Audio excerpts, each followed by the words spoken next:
এই এরিয়ার মধ্যে ডিফারেন্ট রকমের দোকান আছে, কোনটা গোডাউন আছে, বিভিন্ন রকমের ইনফ্লেমেবল ম্যাটেরিয়াল স্টক করা ছিল। তো সেইখানে ফায়ারটাকে কন্ট্রোল করতে আর খুব ঢোকার জন্য ন্যারো গলি, এইসব মানে অবস্টাকলের মাঝখানে ফায়ার ফাইটিং, রাতের বেলা 2:30টার সময় ফায়ার হয়েছে। তো ওই অড টাইমে ফায়ার ফাইটিং সব মিলেমিশে আর কি কাজ হয়েছে, খুব ভালো কাজ হয়েছে।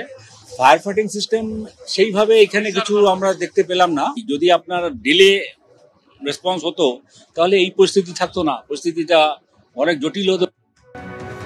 একেবারেই দেখতে পেলেন যে রাত্রির 1টা নাগাদ আগুন লেগে যায় আর খিদিরপুর বাজারের একটা বড় অংশ একেবারে আগুনের গ্রাসে চলে গিয়েছে।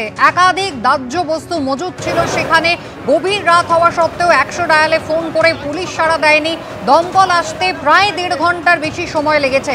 দমকল এসে পৌঁছানোর পর দেখা যায় পাম্পে তেল নেই, জল তোলার সমস্যা হচ্ছিল। পরে হোস পাইপ থেকে জল দেওয়া হয় এবং তারপরে আগুন নিয়ন্ত্রণে আনতে কিন্তু অনেক বেলা হয়ে যায়। অভিযোগ স্থানীয় মানুষজন, ষড়যন্ত্রের অভিযোগ করছেন স্থানীয় বাসিন্দারা। খিদিরপুরের অরফানগঞ্জ বাজার এখনো পর্যন্ত কিন্তু জ্বলছে।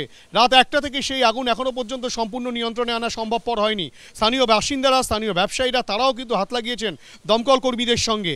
এবং এই যে অগ্নিকাণ্ডের ঘটনা, সেই অগ্নিকাণ্ডের ঘটনার পিছনে কিন্তু রীতিমতো পরিকল্পনা ছিল, তেমনটাই কিন্তু এখানকার ব্যবসায়ীদের একাংশের দাবি। তারা বলছেন এই অগ্নিকাণ্ড কিন্তু স্বাভাবিকভাবে কোনো একটা ইনসিডেন্ট নয়।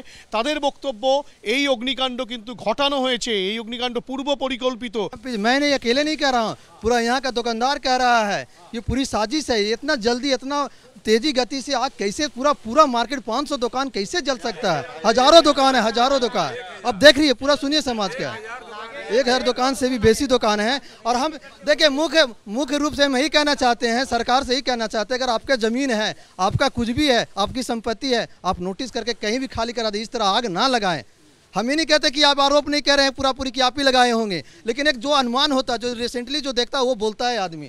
तो हमें यही कहना है कि कहीं भी आपका संपत्ति है उसको नोटिस से आप खाली करवा ले, किसी को रोड पे नहीं लाए। এখানে যে জায়গাটা পুরো খালি করে যে সরকার যে চাইছে কি আমি বিল্ডিং করব, সেরকম কি করে আমরা কি রোডের উপরে চলে আসবো? কোটি কোটি টাকা যে আমরা পুঁজি এখানে লাগিয়ে দোকানে যে রেখা আছে, এখন তো পুরো ছায়া গেছে, আমরা তো পুরো রোডে চলে এসেছি।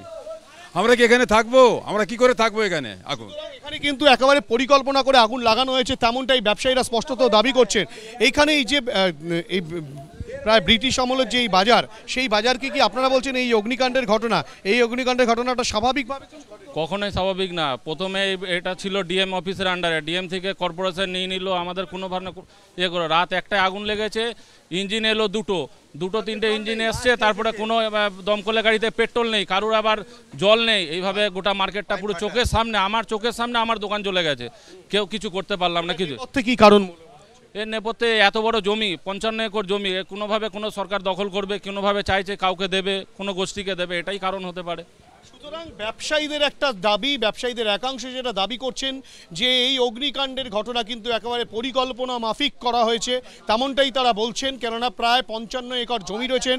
ব্যবসায়ীদের একজন যেটা স্পষ্টভাবে বললেন, এই যে দাবি, সেই দাবির সত্যতা কি রয়েছে, সে বিষয়ে সরকার কি বলে, সেটাই কিন্তু এখন দেখার। ক্যামেরা দীপ্তেন্দু চক্রবর্তীর সঙ্গে হিন্দোল দে, এবিপি আনন্দ, কলকাতা।